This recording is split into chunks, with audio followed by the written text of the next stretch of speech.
భారత రాష్ట్రీయ సమితి ఏపీ రాష్ట్ర అధ్యక్షుడిగా పదవి బాధ్యతలు చేపట్టిన అనంతరం విశాఖలో మొట్టమొదటిసారిగా పర్యటిస్తున్న అధ్యక్షుడు తోట చంద్రశేఖర్కు పార్టీ నేతలు ఘన స్వాగతం పలికారు.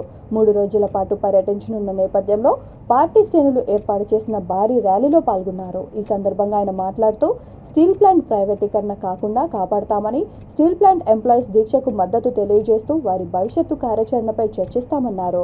ప్రైవేటీకరణ అడ్డుకునే దమ్ము, ధైర్యం ఉన్న పార్టీ బీఆర్ఎస్ పార్టీ ఒకటేనని అన్నారు.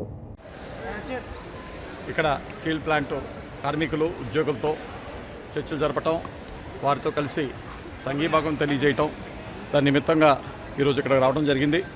ఎల్లుండు స్టీల్ ప్లాంట్లో ఉన్నటువంటి సమ్మె చేస్తున్నటువంటి కార్మిక సంఘాలు అలానే ఉద్యోగులతో కలిసి వారితో మా ఆలోచనలు పంచుకుంటాము, వారికి మా సంఘీభావం వ్యక్తం చేస్తాము. అలానే ఈ ప్రైవేటీకరణని ఎట్టి పరిస్థితుల్లో కూడా మేము కానివ్వకుండా అడ్డుకుంటాము. ఎందుకంటే ఈరోజు ఈ ప్రైవేటీకరణని అడ్డుకునే శక్తి ఒక బీఆర్ఎస్ పార్టీకి మాత్రమే ఉంది. ఎందుకంటే ఇక్కడ ఆంధ్రప్రదేశ్లో పాలిస్తున్నటువంటి పాలకపక్షం కానివ్వండి, వైఎస్ఆర్ కాంగ్రెస్ పార్టీ కానివ్వండి, ప్రతిపక్షాలు కానీ అన్నీ బీజేపీతో అంటకాగుతూ ఉన్నాయి. నరేంద్ర మోడీ గారిని క్వశ్చన్ చేసే దమ్ము కానీ ధైర్యం కానీ వారికి లేవు.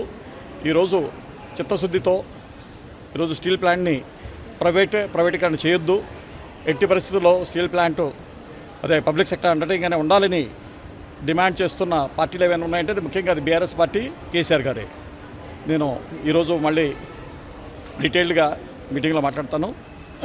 మీ అందరికీ ఇక్కడికి వచ్చి నన్ను మా స్వాగతంలో పాల్పంచినందుకు మీడియా మిత్రులందరికీ నా ధన్యవాదాలు తెలియజేస్తున్నాను.